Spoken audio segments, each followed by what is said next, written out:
What's up, Gila Golfers? Welcome back to our Sweet Spot episode 8. This week's all about playing Malaysian golf, the Southern Swing. We're gonna go down south to a few golf courses and their representatives, have a bit of a review on what's going on down south, and get some feedback on the happenings around there, attractions and stuff like that, and give you the latest updates from the southern side of Malaysia. And without further ado, I would like to bring my partner in crime, Mr. Jonathan Ponniah from Par Golf Malaysia. Hey, Sean. Good to see you, man. Hey, Jono, welcome back, bro. Yeah, good to be back. Just back from Johor last week. Was an incredible trip. Yeah, I heard. And I saw some photos. Great food, great golf courses. Just a great place to play golf and chill, with some friends. So we will be talking about that later. Yeah, we got a few nice guests with us on the show today. We got 3 of them coming up. Tell us what are your feedbacks on the travel you made so far? What did you observe? Any changes in terms of the golf course? Obviously, Johor being near to Singapore, they rely quite a lot on Singapore golfers coming across the causeway to play there. So traffic's been quite low, especially those which are near to the second link. Okay. So they're not getting as many golfers. So it's actually a pretty good time for Malaysians, from other parts of Malaysia, like KL and all, to actually head down south to Johor. There's lots of great courses there. They've got about 30 golf courses. You got the Els Club, Desaru Coast. You got Senai Airport, Palm Resort, IOI Palm Villa. You have closer to town places like Ponderosa Golf and Country Club. You've got outside of JB in Bukit Banang, in Batu Pahat, Tanjung Emas, in Muar. So it's a golfing paradise, but of course most of it is centered around Johor Bahru. And today we are looking at the administrative capital of Johor, Iskandar Puteri, and the golf courses that are there, which are seriously world class. If you got Forest City, you got Horizon Hills, and a new but not so new, actually a revamped golf course called Senibong. So. Okay. Very exciting place, great place to go for a holiday. Oh, that's interesting. So before we go down south to Malaysia and golf courses, let's catch up on some international news. We got big industry-changing moves. We got Tiger Woods coming up, right? Preparing for his return. Correct. Tiger's playing in the Memorial this week, so he's been out of action for close to 6 months, I think. So he's playing in the Memorial Tournament at Moorfield Village, and interesting pairing. They put him with Rory McIlroy, who's the current number 1, and Brooks Koepka, former world number 1. So it's going to be interesting to see what kind of a state Tiger's game is in. He's always, but for sure, he's going to draw the biggest crowd. That's Tiger Woods for you. So it's going to be exciting. I'm sure all golf fans will be looking forward to seeing Tiger in action again. Yeah, Tiger in action. And we also have a golfer who's bulked up during the lockdown period, right? And I've heard that he's now taken over in terms of average driving yards. Mr. Bryson DeChambeau. Yeah, Bryson DeChambeau, or as they call him now, Bison DeChambeau. I mean, look at those biceps. I mean, seriously, the guy's really bulked up during the lockdown of the time away from golf. So he's gained like 20-30 yards in distance. He's hitting it really a mile. So he won a couple of weeks back, and he's been up there in every tournament he's played since the PGA Tour returned. So some people are saying he's actually changed the way golf is going to be played. So hopefully Bryson's a great player. So he's not quite fulfilled his potential, in the majors yet. So I think, we'll see much more of Bryson in the months to come. Yeah, it looks like it. So at least somebody's benefited a lot from the lockdown. Bulked up this thing. We've also got some news about postponements, right? The Ryder Cups and the President's Cup. Yeah, correct. Well, on the downside, everybody's looking forward to the Ryder Cup this year to see the Europeans defend their title, defend the cup on American soil. But unfortunately, due to the COVID-19 and, the Ryder Cup, there's a lot of travel involved, plus the fact that having a Ryder Cup without fans will not be the Ryder Cup. It won't be the same. So I guess, correct. So I guess taking all this into consideration, the tours decided to postpone it to next year, and consequently, the the President's Cup, which was supposed to be next year, has been moved to The following year. 2022. Correct, So, because you can't have two big team events in the same year. So that's a bit of a disappointment for golf. But yeah, what to do? I mean, it is the way it is, and I guess we just have to make the best of the current situation. Better safe than sorry. And like I said, a Ryder Cup without fans is just it's not the not same. a Ryder Cup. Not the same. Yeah, Correct. you're right. Yeah. You're right. And then we also have another tournament that's been cancelled, right? The Hero Indian Open due to the Correct. COVID-19. Yeah, this is a bit of a downer for the Asian tour. I mean, they were all looking forward to the tour returning and having possibly a series of events in India, but with the cancellation of the Hero Indian Open, this kind of throws a spanner in the works. So hopefully they find some events to maybe fill in the gaps, and the Asian Tour will come back. In what form, how many events, still not quite sure, but we wish them well. Without that, the Indian swing that they hope for, but I'm sure they'll be back, and we look forward to seeing all the Asian players, our Malaysians, in action on the Asian Tour soon. Yeah, because you were mentioning something earlier just now about the southern courses relying a lot on Singaporean golfers, right? And we had feedback from some golf tour operators saying that they've not had. I mean, they've been hit hard by this whole lockdown and period and all that, with a drop in inbound golfers, obviously with borders closed and stuff like that, right? But we're also having an influx of Malaysians traveling within Malaysia, playing in the courses, which I think is a good thing, right? Yeah, it's true. I mean, the travel industry in general has been badly hit by COVID-19. With the inability to travel, whether out of the country or for tourists to come in. So those who are involved in the industry, like agents, hotels and so on, have been really hard hit. Agents in particular, hotels have opened up, so local travel is possible. Malaysians are going to places like Johor, Langkawi, maybe even Sabah or Malacca just to play golf. But most of these are self-arranged travel. You just got to go book a hotel, like what we did last week. 4 of us, you just packed up our bags, booked hotel rooms. Contacted the clubs. So it's very tough for tour operators in general, golf tour operators in particular. So I think moving forward, they probably need to relook at their business model. But we'll find out more when we speak to one of them.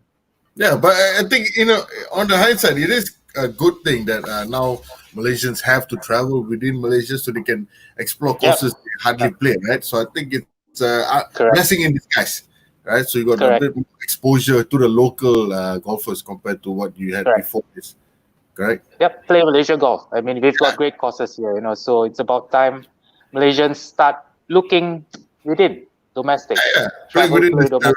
Yeah, you're right. Domestic hosts is the best. Right. So okay, I tell you what, let's get the locals in.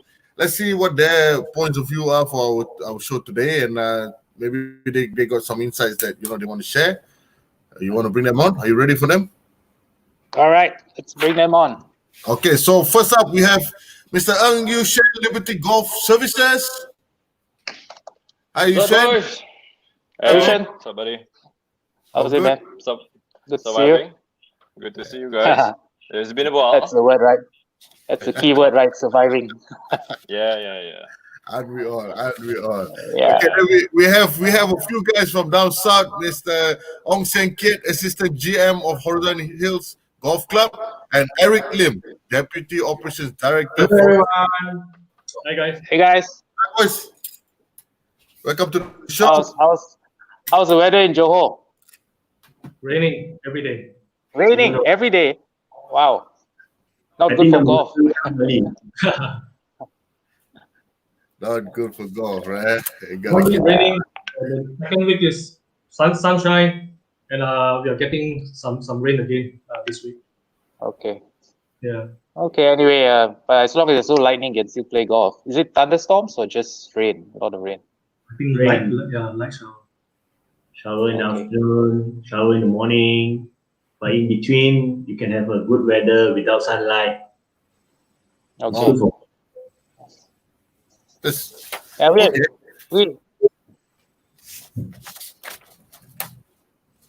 So Yushan, have you played Forest City and Horizon Hills? You must have, right? Vishen, can you hear us? Yushan?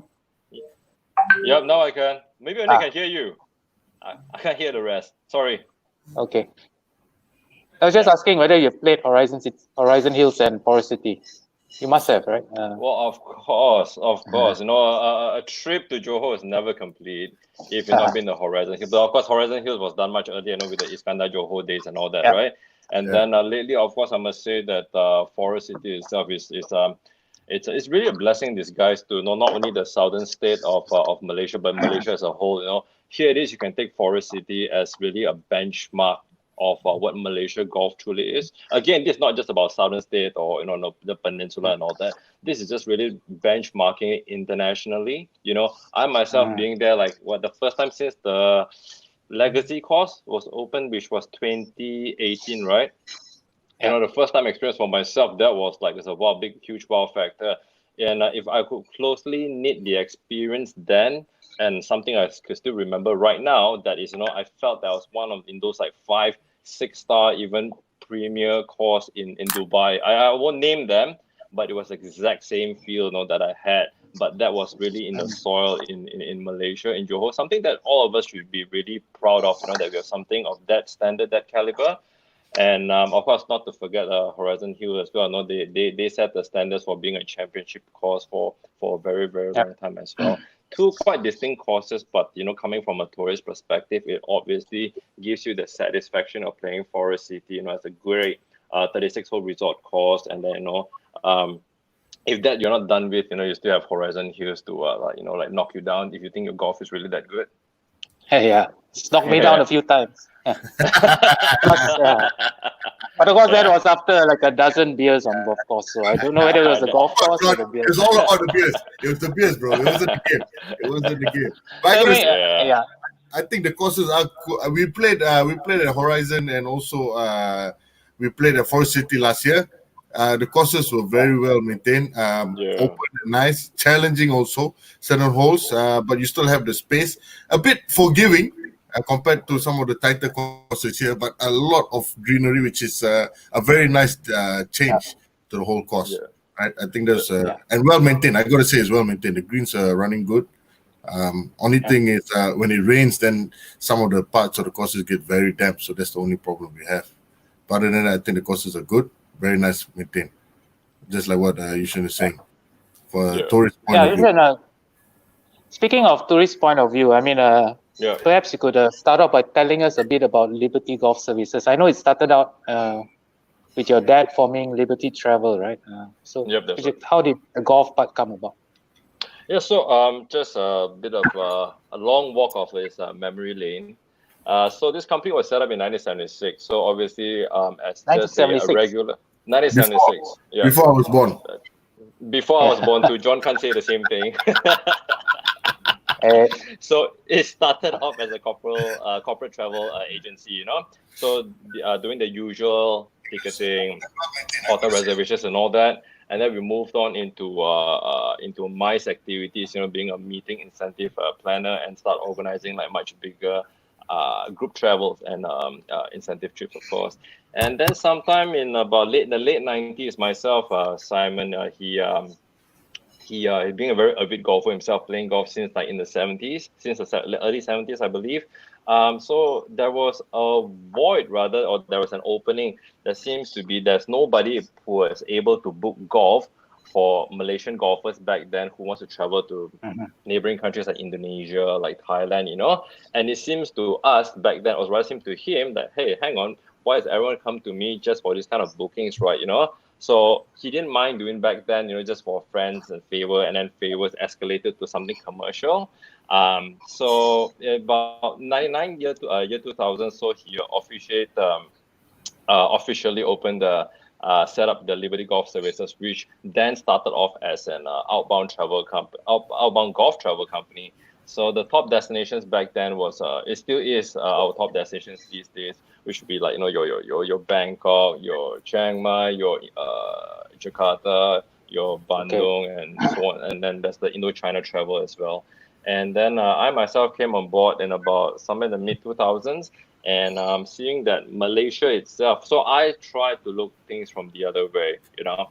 So outbound was obviously pretty good for ourselves. You know, we didn't have that many competitors. You know, we sold our packages reasonably. You know, which includes golf rounds, transportation services, guides, hotel reservations, and many other things as well when you're in a particular overseas destination. So when And I then that like to look, sorry. that picture is Simon, right? That picture is Simon, right? In the That picture. can't be me. I know. Yes, that's him. Yeah. That's him. All right.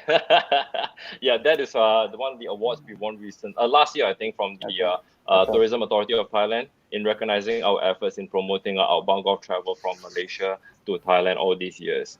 Yeah. So I think we have a couple of them as well, also from other tourist boards. So again, I was saying like something in the mid 2000s, we were seeing that Malaysia itself does boast like quite a number of top golf courses, and ringgit. I mean, to be honest, you know, has always been low for everybody. It's just that Yeah. to how much degree lower, you know. So it's always been very attractive for people overseas, and we have been organizing inbound golf tours just only for our partners from overseas. You know, the ones that we send outbound customers to. So needless That's to say, you. you know, That's you. Malaysia That's you. itself. That's you, That's Yushin. me. That's me in a nice And white this, dress and a blonde wig yeah. and a very low. Yes, that's And me in this is 2016 in Portugal. I think that's at the World Golf Awards. So it's okay. basically the Oscar of golf tourism, and that's us. I believe are winning the Asia's best golf tour operator for Wow, 2015 amazing, and also amazing. 2016. We won Yeah. that for 2 years. Yeah. Quite a feat, of course, but it also helps because like we are kind of like bilingual, if you like to put it. We do both inbound and outbound. You know, we sell and we also buy as far as the industry is concerned. You know, yeah. So we have taken ourselves to where we are today. You know, no regrets. Enjoy my golf a lot. Enjoy meeting new friends. Yeah, wherever I may roam, wherever I may golf. Okay. Yeah, so it's been a good run for Liberty Golf Services, but obviously this year with travel not possible, it's been very tough. Has there been any revenue at all the last few months? No, John, I'm gonna be very honest here. Yeah, there's no revenue whatsoever. You know, be it outbound or inbound, simply because you know travel restrictions. It does not allow people coming into Malaysia. It does not allow Malaysia going overseas. And until recently, you know, our interstate travel was just only lifted, so we really got to stay put at home. So with that said, you know, not just only golf tourism, but tourism or travel in general, whether it's business travel or even leisure travel, nothing happens, you know. So as much as we have done for ourselves come to 2020, which we all would also know that it's Visit Malaysia Year 2020. We started our campaign promoting Malaysia as the golf destination in Asia. We started this like some 18 months ago at least. You know, a lot of marketing dollars has been spent, a lot of time, effort, and initiatives were laid down. And just with the COVID-19 coming along, it has really just sidelined or erased whatever that we have done, not just the last 18 Yeah. months, but maybe the last 18, 20 years, you know, for all that we have done in this industry. So needless to say, not only ourselves, you know, even although we can call ourselves the leading golf tour operator in this region, all of us, you know, my colleagues overseas, you know, wherever we may be, we're all badly affected by this. Yeah, so moving forward, do you think, I think even after travel restrictions are restricted, there's probably going to be a reluctance to travel among people in general. So you think that the tour operators in general need to relook at the business model, perhaps maybe look more local? Oh yeah, of course. I think with the first, just far as Malaysia is concerned, after the kind of lift, you know, that the government has allowed us to move a little bit more freely than before, the local movement will be there. You know, nobody is going to travel right now. Although I do see that not only within just the golf travel fraternity, but travel and tours in general, everyone's dropping prices, hotels winding up, theme parks recently being open but slashing price, you know, just to attract people to come in. So the first step will always be slashing prices, you know, for the lack of better strategies having in place. It will always be that first. And tour operators such as ourselves, you know, which what gives us strength is really putting together a few elements of travel, which is golf booking, hotel booking, transportation, air ticketing, and so on and so forth. With all these elements right now being separated, predominantly, having air ticketing being put out of place, nobody's traveling overseas. Definitely, the business model has to a new business model rather has to be in place, to keep us afloat, and not just us again, for any other golf travel agents as well. If you want to hear about, So in this particular segment, domestic travel, of course, like you clearly have put it, friends of 4 or 8 can put together a travel amongst themselves to travel anywhere within the state. So where does that leave agents like us, So obviously, like for ourselves, I'm not speaking on behalf of the industry, but for ourselves, we are neatly putting together larger outings. And even in the guise of private tournaments, while traveling domestically, because either way, when people do travel, they want to be taken care of, they want to be served, So this where we come in, and we have 2 worry-free travel, experience. Worry-free travel, I guess. If you want worry-free travel, then you get an agent to handle everything for you. Especially if it's a large group. Yeah. Exactly. It's so hard to communicate among 4 people, even in that sense, Right. So speaking of domestic travel, which areas do you think in Malaysia, obviously we're talking about Johor right now, but most of the golf courses are concentrated in the Klang Valley, Johor, perhaps Kota Kinabalu. So are these the only 3, perhaps, would you say, viable golfing destinations in Malaysia? Well, because a destination itself obviously is determined by how many courses it does have. So in this particular case, I would, not just because we have our friends from the south looking here, Johor would be pretty wonderful as well. Besides that, I will point my finger at Langkawi. Langkawi itself is very charming. Even as a Malaysian, I myself, if I would like to have a holiday or a quick family getaway, I would like to go to Langkawi. And lest we forget, we have 3 pretty good golf courses there. The Els Club, Gunung Raya, and also the 99 East. And it's seemingly, it's very easy to get around in Langkawi. So besides that, I will point my finger into Johor. You really do have quite a number of golf courses, and they are all they're very distinctly designed. They're all pretty different itself. And of course, maintenance will be the other thing that people look into. But essentially, Johor itself it is a pretty good golf destination on its own. Yeah, So Johor.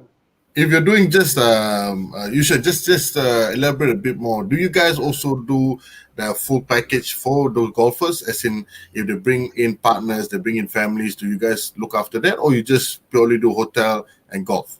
For those who are good question. Good question. Yeah. So basically, we do the whole 9 yards. We take care. We try to take care of your babies too if you bring them along for a golf getaway. But no, really, we handle like for golfers, their spouses. Usually, how the golfers would be able to coax their better half to travel overseas. It's really the guys playing golf, and the spouses will go on a shopping or therapeutic massages, that sort of thing. So yes, we handle on both streams of whatever that's really required. So essentially, we would like to call ourselves a full-fledged, full service agency, if you would like. So yeah, just leave it with us. We have more than enough experience to that's good, because you were highlighting like Langkawi and Johor, and also saying that not only just because of golf courses, they also have entertainment things. And John, one key point I picked up from you just now is therapeutic massages, bro. I think maybe we should take it on that and have a look. I'm interested to try that. I'm feeding. Yeah. Sign up as a spouse. Yeah, Sean, you definitely need some sort of therapy. Yeah, some sort of therapy, bro. And he only said if you bring your babies. What about if I'm gonna, try and mix? Anyway, let's stick to the golf. Okay, so that's interesting, Shen. I mean, because the reason I asked that is some of our golfers will also be wondering what else do you guys offer, right? I mean, if you're going to take them across, stuff like that. So it's interesting that you pointed out you do a 360 package, because again, it makes life easier for everybody, right? I want to go play golf somewhere else, even local travel now. I mean, the domestic travel, you can still bring the families across. They can have packages and stuff like that, right? Like John he himself just came back from a trip, and he went down south. Yeah. And I'm heading to Langkawi next week. Thanks, bro. He keeps telling us this, but he never invites me. We're supposed to be partners, but I only find out after I see the photos on Facebook. Telling you now, Langkawi next week. Okay, done. I'm going to apply for leave. I'll be there with you, bro. I'll be there with you. Okay, so what else? You should tell us any pickup in terms of business now, even though it's just domestic. Any bites? Yeah, what we're doing right now is actually we're getting ourselves busy. We have about like at least two golf tournaments that we are already in place, signed and sealed to happen from September onwards. I won't spoil the broth yet, but we will make our announcement soon. It's really to open up to obviously local golfers in joining our tournaments. We have aligned the partners and sponsors for this. So yeah, keeping ourselves busy with tournaments, because it's not longer really a tour.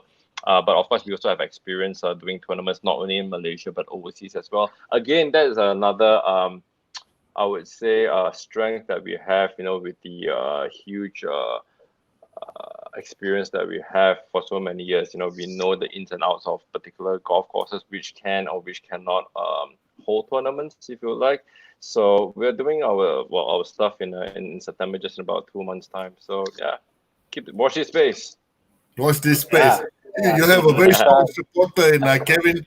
Kevin, our regular on the show, has just pointed out that Liberty Travel always gives you happy endings. We give you your money's worth. Okay. 19 gold. Hello, Mr. Yip. Hello, Mr. Yip. Thank you for your feedback, sir. It's nice of you to notice. Okay, John. Okay. Want to bring in Mr. Ong and Eric? Yeah. Let's bring in our guests from down south. Good to see you guys. Thanks for being on the show. Hello. Yeah. Okay, so yeah, we were talking about Yushin was saying that Johor is a great destination. Obviously, we've got Horizon Hills Golf and Country Club, a championship golf course which has hosted the Iskandar Johor Open on 3 occasions, including 2012 when Sergio Garcia won. Then we have Forest City Golf Resort, the new kid on the block, 2018, 36-hole, amazing golf experience, hotel, go down on your, get down the lift, walk through the pro shop, straight to the buggy staging area. And we've got another one as well, which is actually an old course, which just recently revamped, called Senibong Golf Club, which is not far, just 15 minutes drive, I think, from either Forest City or Horizon Hills. So we've got these 3 great golf courses in one area, which makes it, as Yushin said, a great golfing destination. And of course, you don't forget about the rest of Johor as well. Plus, lots of stuff to do, in Iskandar Puteri, Johor Town. So let's start with Ong. Perhaps to start off, just tell us a bit about yourself. How did you get started in golf? How long have you been with Horizon Hills? Yeah. I've been in Horizon Hills since 2007. This has been like 13 years now. Wow, that's since the start. I mean, since the start, right? Since pre-opening. Yeah, so, construction and growing in as a superintendent. And before that, I was in Pakistan for 2 years. Pakistan? Yeah, for renovation, golf course renovation works. Yeah. Was that in Karachi? Karachi, yes, Karachi. Okay. Karachi Golf Club. It's a defend golf club. Oh, Defense Raya Golf Club. Okay. Yeah, DHA. Yeah. 18-hole golf club facing the Arabian Sea. They've hosted a nation tour event before, I think. Defense Raya. One. Or at least, yeah. It's designed by our Ted Paslow designer, well-known designer. Okay. Correct. Lives in KL. Yeah. Okay, maybe Ong could maybe share with us a bit about the Horizon Hills Golf Club. What makes it outstanding? The signature holes and so on. Horizon Hills 18-hole golf club. We have 88 bunker. So 88 bunkers. Yeah, 88. I might have been in all of them. And surrounding with the property, housing property, and most of the time we are targeted from Singaporean golfer, and we do have some outstation golfer, and averagely we are doing 3,006 round per month. Then that's whole 18, right? yeah, that's a whole 18. Yeah. Okay. I think I've made many pars there, but in one round, like 2 pars. triple par. This one is very interesting. You have to tee off. Either you tee off before the island fairway, or you tee off on the island. Then you have a chance to put it 2 on if you're on the island fairway. So, and after that, you have to carry the island green. That is 240 meters from the island fairway.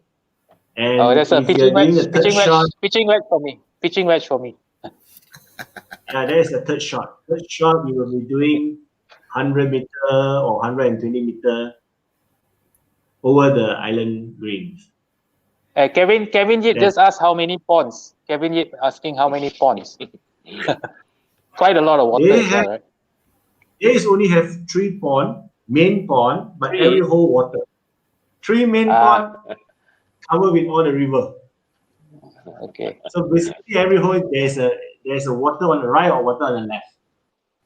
Okay, and you got a fantastic clubhouse as well, right? With the whole range of facilities.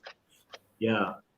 So for the clubhouse, we have a Chinese restaurant and a local restaurant, and local that we serve Western local dishes, and the Chinese we do mainly Chinese cooking, and both restaurants we are serving for banquet, wedding, and social occasion like birthday party, launching. So this is how we keep up our F&B, revenue. F&B revenue. And on top of that, we have a full range of sport facility, and we have a 10 badminton court just ready last year. And 10 badminton courts, and international Olympic size swimming pool, gym, tennis, and table tennis. Yeah, that's for our sport members. Yeah. That's amazing. So you have a lot of weddings and stuff at Horizon Hills, right? Yeah. Okay. Yeah, it's great to get, especially if you're a golfer, getting married on the golf course. It's a special scenery. Yeah, it is. It is. Eric, tell us more about Forest City, Eric. The concept behind the building structures, the attraction, the driving is amazing. It's like a different entrance to a different world kind of thing. What was the concept behind it, Eric? Actually, for Forest City, there's 2 very distinctive, different golf courses. Being Legacy, I think you guys know that we opened in 2018. Yes. It's a desert layout.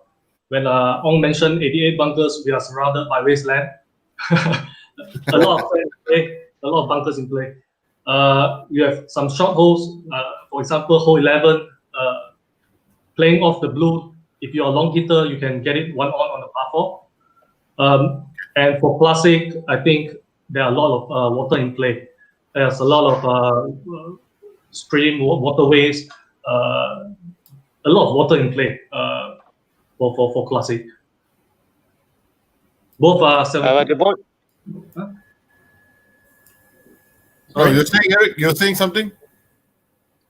Both are par 72, and right now Forest City we have 36 holes, but we are building another 18, expected to be completed end of 2021.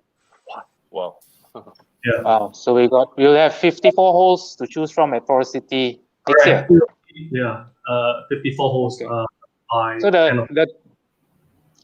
By so perhaps Eric, you've been in the golf industry for how long now? And where did you start?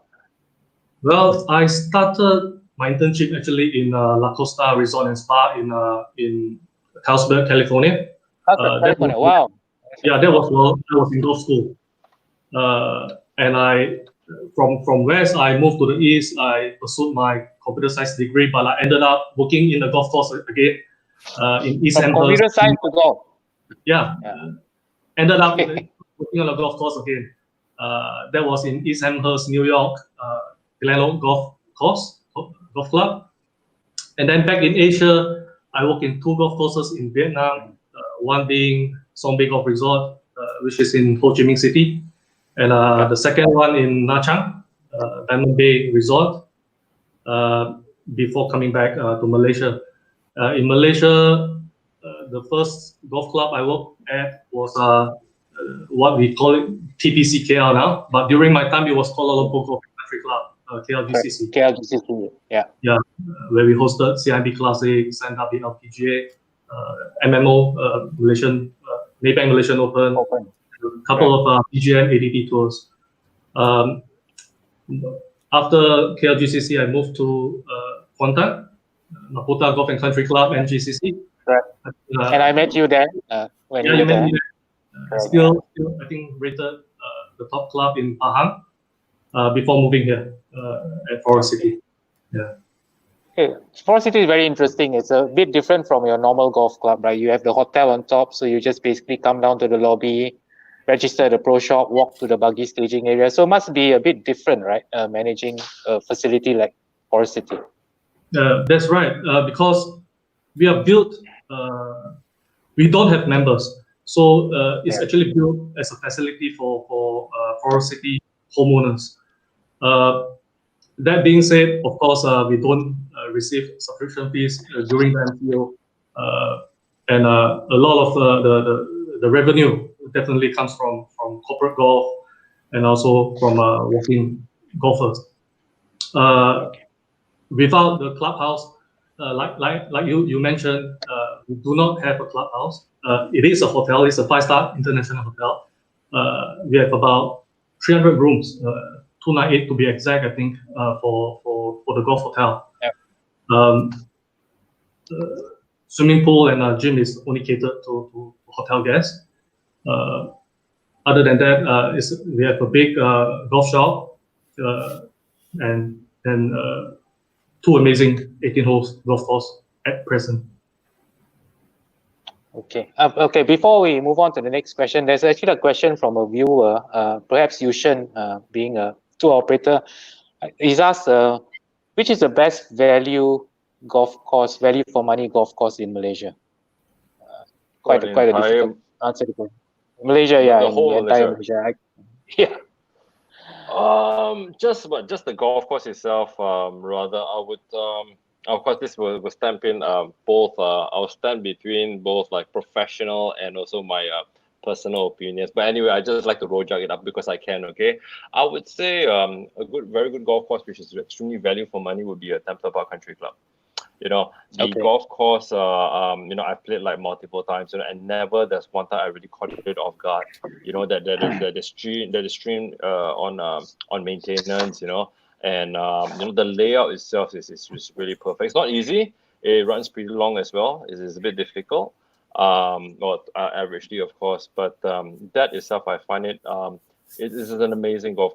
It is an amazing golf course. You know. Nobody I've met who says it's not good. Okay, I have to qualify that question. He actually asked, which is from Dave McDowell, which is the best value course in Southern Malaysia? So I guess you restrict that to, yeah. Well, what to me? Yeah.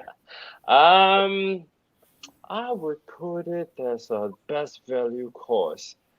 Again, personally, I would rate Horizon Hills. Really, I might have played there a bit more than Forest City itself. I think, for what it actually has to offer. I mean, I do not know where the viewer is from. But in making an international comparison of what the game and what it really has to offer, I think Horizon Hills is a bit more different as compared to any other courses that there is out there. Yeah. Okay. Like sorry, Eric. I think. No, remember that. Yeah. I'm barred from going to Forest City ever. Thank you, Dave. Best value, not necessarily the best. Both are great golf courses. I mean, seriously, if you play one, you got to play the other. One, you can't have one without the other. And also, okay, that aside, if I would just like to just to extrapolate on this, in fact, whether it is like local or even international visitors, our best quick stop to the southern state, whether you're coming via KL or not, or via Singapore even, it's usually a 3 days, 2 nights, and 3 rounds of golf. So your first round or your last round could have actually be Horizon Hills, and then your next 2 rounds will actually be in a forest city. So again, whether local Malaysians or even international visitors pre-COVID-19, of course, this has always been a favorite. And whatever that we have recommended and we have sold it that way, we never ever had any complaints whatsoever. So of course that will be the best combination at this moment.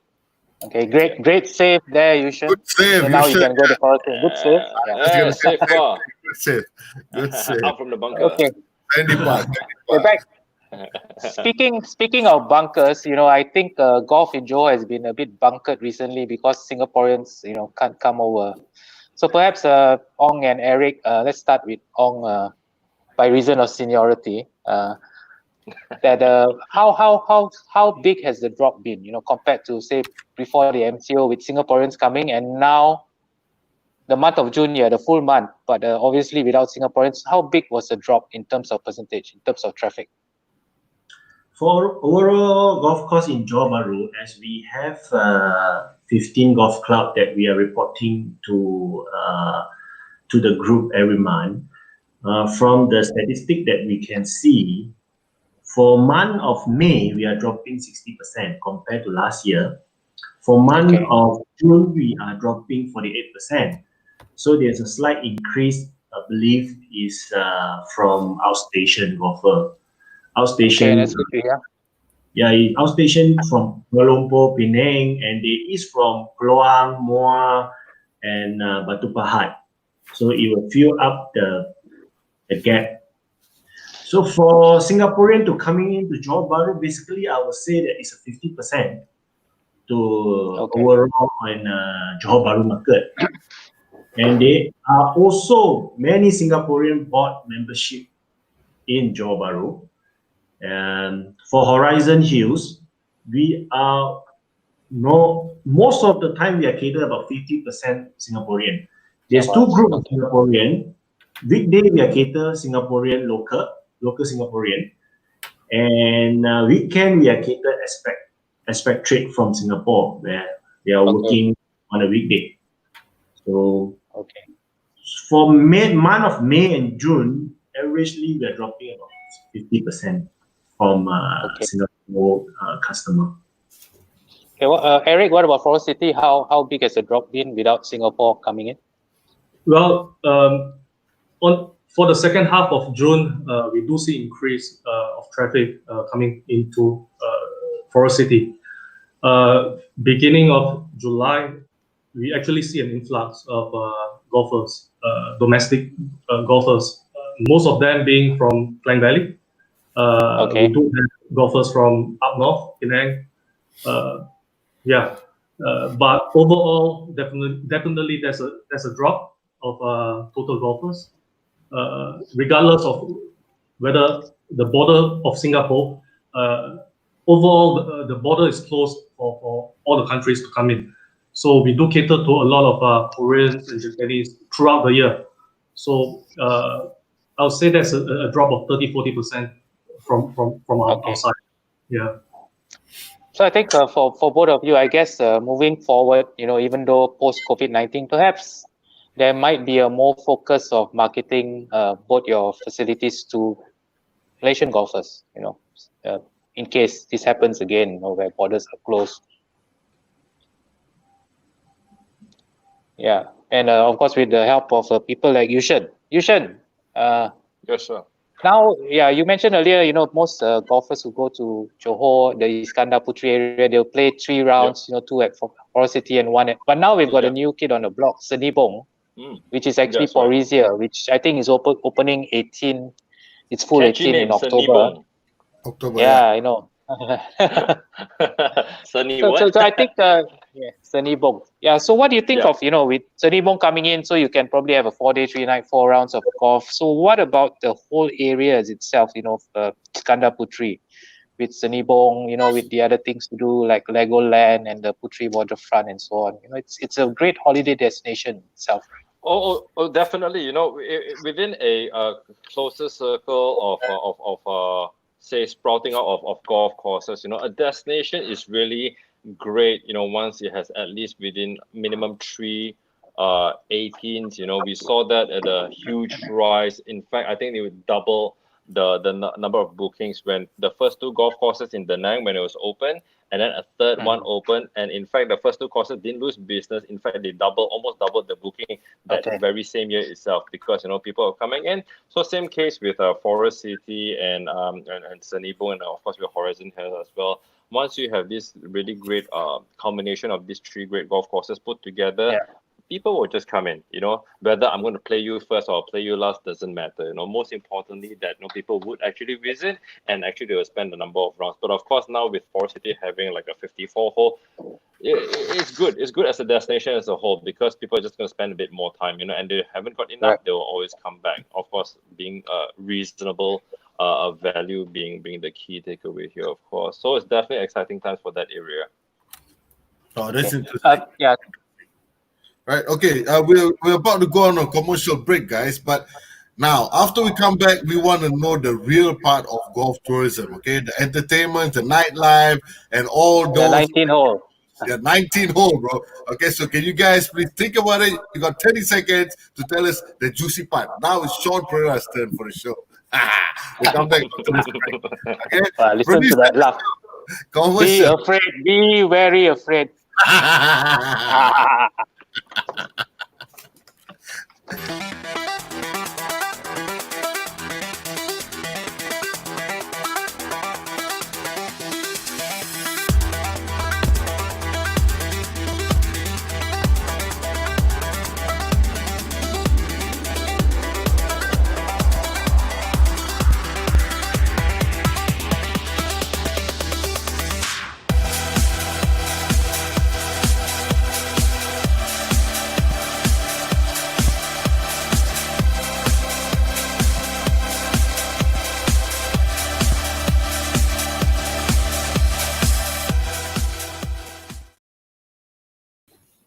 There you have it, guys.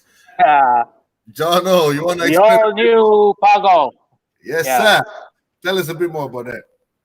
Well, basically trying to, make it a more lifestyle-oriented look, more expensive, more on travel, exactly what we were talking about today. And what, because, golf and lifestyle go together, golf, travel, lifestyle. So we're trying to reflect that in the magazine, in the content, in the way it's presented, so that it will appeal not only to golfers, but their whole families, so they can see what they can do when they go on a golfing trip, lifestyle, what you can buy, watches, cars, so on. So this whole exciting time. Outlook for Pago of Malaysia, was it inspired after this partnership between you and me? Is that what gave you some inspiration? Or? I think it was after like 7 or 8 beers, I think. 7 or 8 beers. Okay, Jono, I like that. We hope it does well. It does look a lot more refreshing. Now you're saying it's a different type of market. Very proud of it. Very proud of it. It looks good, John. Great. And thanks to my team. Amazing Definitely. It's all down to the team behind the whole face, right?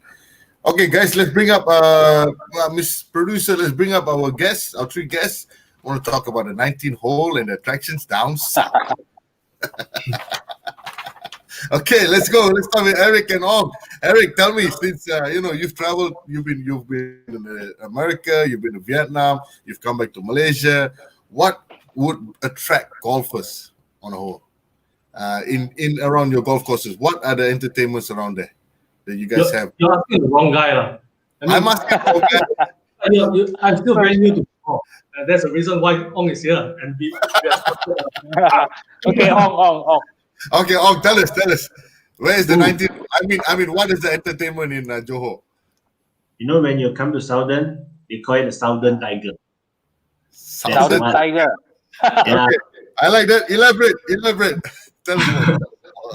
Basically, the Southern Tiger is from our JDT football team. They are famous on JB Johor are famous for JDT. So in the future, there will be another attraction for people to visit in Johor. They may open their stadium. It's a very grand stadium, world-class stadium, just 10 minutes from Horizon Hills. It's a brand new stadium.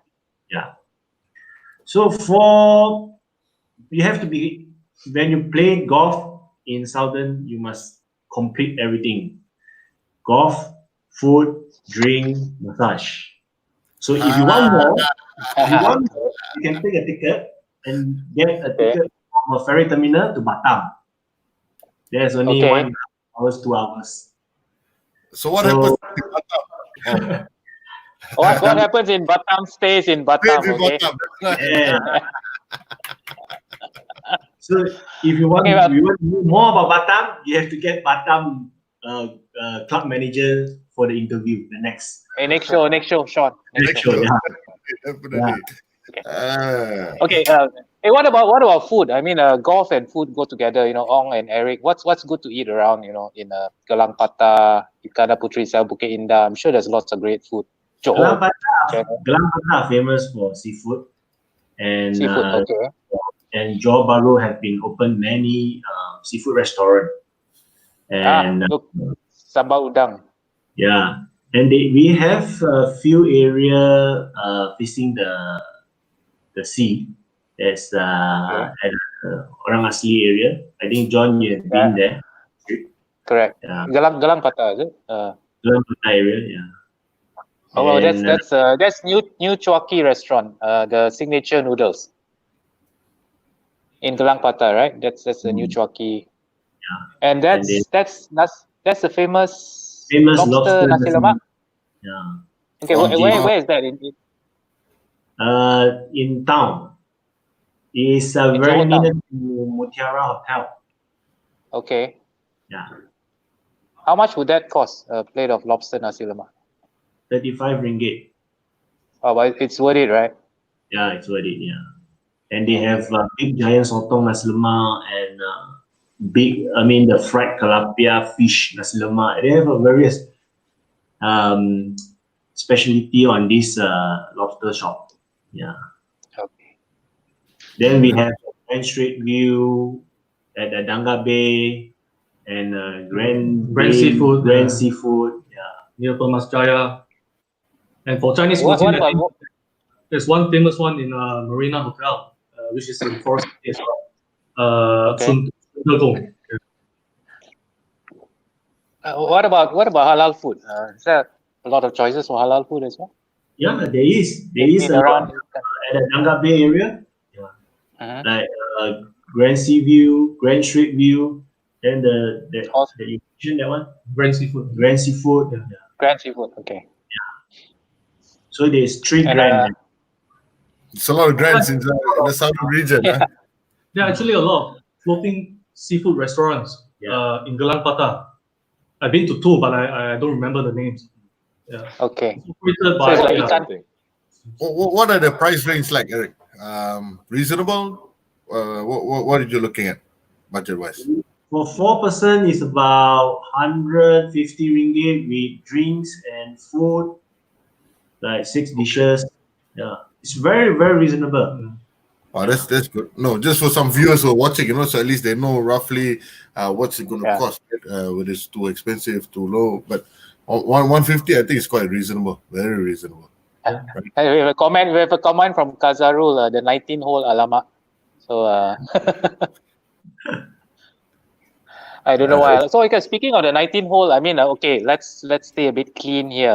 When I was in Johor last week, I was staying in the Puteri Harbour area in Somerset, which was pretty nice. There's got a nice vibe about the place. With the yachts and a few restaurants and bars and so on. Obviously now the bars are not operating full. They operate as restaurants, but it's actually a nice place to chill. Puteri Harbour. Eric, you've been there, I guess, a few times. Yeah. Used to hang out before the MCO. When I first got to JB, that's the place that I actually hang out for beer, food. There are quite a number of quite cozy bars to hang out at. Okay. Yeah. They have a lot of bar and grill area at the Pereira, Western food. Yeah. Western food, Indian food. Indian Yeah, food. there's a bar. Okay.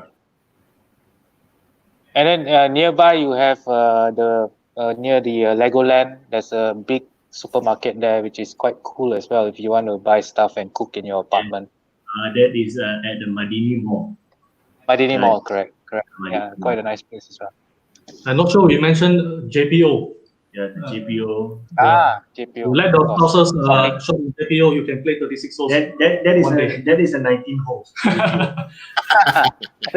expensive 19 hole, you know. JPO stands for Johor Premium Outlets. For those of you who are wondering, you know, it's a duty-free area, kind of like a open air style. Very nice place. Got restaurants as well. Can literally spend the whole day there, right? Yeah, That's right. At JPO, yeah. Okay, Ong and Eric, sticking to you guys, I understand that there's a collaboration kind of going on between Horizon Hills and Forest City. Perhaps you could tell us a bit more about that, and maybe Senibong in the future, once 18 is ready. Well, there's actually nothing solid yet. We are just toying with the idea because, like I mentioned earlier, we do see an influx of domestic golfers coming into Johor. Okay. Most of them, at present, they would stay at Forest City, playing 2 rounds at our golf course and one round at Horizon. There's majority of the golfers would do that. With the current promo rates of 250 for weekday and 350 for weekend, and also for the current promo rate of our hotel at 180 twin sharing, I think it's a promotion that you should not miss. Like I say, the trend is they are coming into Johor, playing 2 rounds at our place and 1 round at Horizon. So that gave us the idea to want to explore further on what kind of package we could work together. Yeah. Okay, we have a question for Ong. Any good prata roll and mango lassi in the area? Yeah, there is, but not nearby Horizon Hills in the town. Okay. The restaurant is operated by a Lebanese, so they serve very good mango lassi and the lamb biryani. And where is this? A special bread, but I'm not sure they call it prata or what. It's Arabic food. Where is this? In Iskandar Puteri itself? It's in the clock tower, if you know the Johor clock. It's just 5 minutes from the Johor hospital. Okay, so it's in JP itself. JP town itself. This is the one in Tisa Hotel area, is it? Yeah, just along Tisa Hotel. Okay. That's the stadium, the JDT stadium you're talking about. Yes, the practice ground for the practice stadium. Correct. Oh, okay. It's good to hear. Good to hear that there's more golfers coming into Horizon Hills and Forest City, and in the future Senibong from local destinations. But golf tournaments are a big part of any golf club's business, and that's been on hold for a while. But the good news is, although it's not official yet, golf tournaments will probably be allowed to resume this month. So how important is that for Forest City and Horizon? Eric, perhaps you could share with us? I mentioned earlier, Forest City is categorized as a public golf course. So definitely corporate events, tournaments is crucial to us. Like I mentioned earlier as well, we do not receive subscription from members, monthly subscription from members. That's the only revenue that we get from is from golfing for the golfing side. So definitely. What about Ong? Ong is a big part of your business as well, right? Golf tournaments. Yeah, golf tournament, because it will help on our banquet side and for the on part of our revenue streamline for event, for tournaments, and that's very crucial.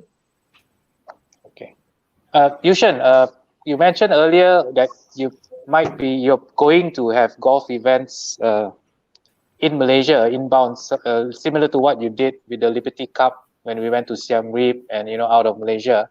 Perhaps you might want to elaborate a bit on that if you wish to.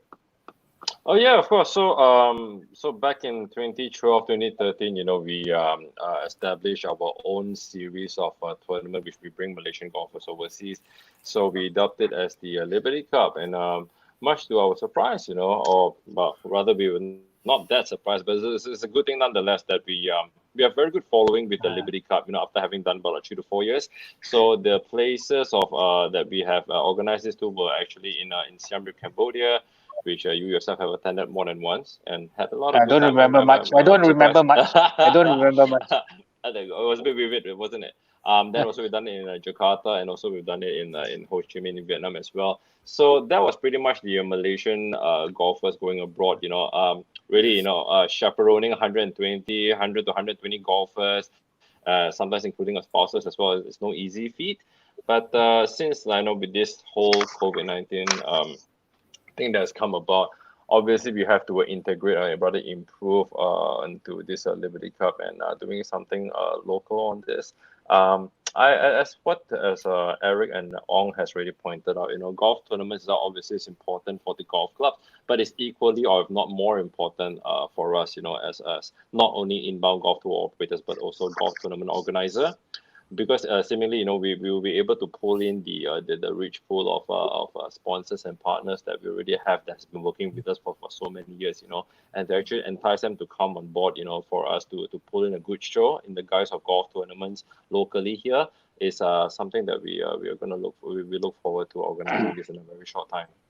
So can we probably expect a Liberty Cup in Johor? Oh yeah, of course. Why not? Because it's seemingly very good value. Look at Eric and Ong's face. These guys are like reasonable, He's still trying to make up for reasonable value. naming Temple Park, bro. Still trying to make up for naming Temple Park. That could be the finals, but yeah, Southern State, of course, Southern State. Okay, well, okay, I think we're down to our last question for today. Just talking, moving forward, when travel does open up, Malaysia obviously has much to offer golfers, but somehow or other we seem to lag behind our neighbors like Indonesia, Thailand, and now Vietnam. Perhaps Shen, what are your thoughts on this? What do Malaysian clubs and Malaysia in general need to do to perhaps match the golf inbound traffic that goes to Indonesia, Thailand, and so on? Do I have 5 minutes or do I have like 5 days to explain? You have 30 seconds. 5 minutes. 5 minutes. You got 5 minutes. But I'll use Thailand. I think it's a very good benchmark of what Thailand has done for itself, not just only for golf but tourism as a whole. So just don't dissect into golf. Look into tourism as a whole. It is a very important economy for them, and they realize they know how to do it, and they do it very well. So whether regardless, there's outbreaks, there's viruses that come along, they recuperate very fast. For starters, number one, from what I would observe, generalizing most of the golf clubs and hotel, they really work together. Not pointing any fingers, but I've been through a lot of associations and work group meetings, with so many golf clubs. When they do say they go on something, and hotels as well, they don't really work out. But as opposed, I stand on the other side where I've got Thai hotels, Thai golf courses. When they tell me they want to make something special, either they want to drop rates and give us something special for our Malaysian golfers, they do it. They did actually follow through. This is just only on strategy and tactics. I won't even go into talking about maintenance and the soft skill approach of their whole hospitality that they provide, and that's being the first thing. Second thing, what we have been lacking, have always been and will always be, bar any great changes, will be obviously the availability of caddies on course. Many times I've taken myself, to actually to meet inbound golfers from Australia, New Zealand, UK, from Japan, Korea. I try to spend as much time as I can to meet and ask them about the product. Look, the golf courses that we have and the value that it gives out is stupendous. It's great as it is. Of course, thankfully, Malaysian ringgit is pretty weak as always. But the major key, the takeaway, how we would actually been able to compete with our neighboring countries would be obviously I won't say the availability, but the lack of caddies of what we have. And even though some of the courses which are in Malaysia were lucky enough to even have caddies, they might not be the best. So Malaysia has always been Malaysia does have a great hardware, if you want to put it that way. We have great hardware, we have great designers, we have great clubhouses, the food, the gastronomy experience.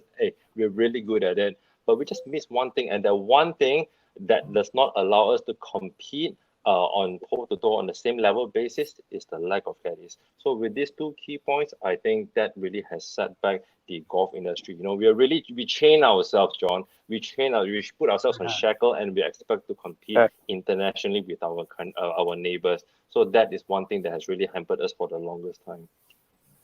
Okay, yeah, but you mentioned that the Thai clubs, they do have they do work together. They have the regional golf association. Very much so. Yeah. They break themselves, into provincial, into state level, and they move on. Regionally already within the whole kingdom of Thailand. They do it so well. And again, it's not just only golf courses. It will be also the hoteliers themselves. They also pull in like Thai transporters. Put it this way, we have organized quite a lot of tournaments for our customers, our corporate clients. It's within 40 to 60 to 80 golfers that we bring it one shot, to a certain destination. So when I announced to the Thai people, they say, look, I'm sorry, my clients have picked Indonesia as an example. They come back to me and say, look, I'm sorry, my hotel can't offer you a better rate because we're 5-star, but look, I've got a 4-star hotel that would like to be able to offer you something. Can you just bring your group to Thailand? They work to that extent. That really impressed me today, Yeah. So it's really how they work so cohesively that really binds together the whole economy of tourism for the country.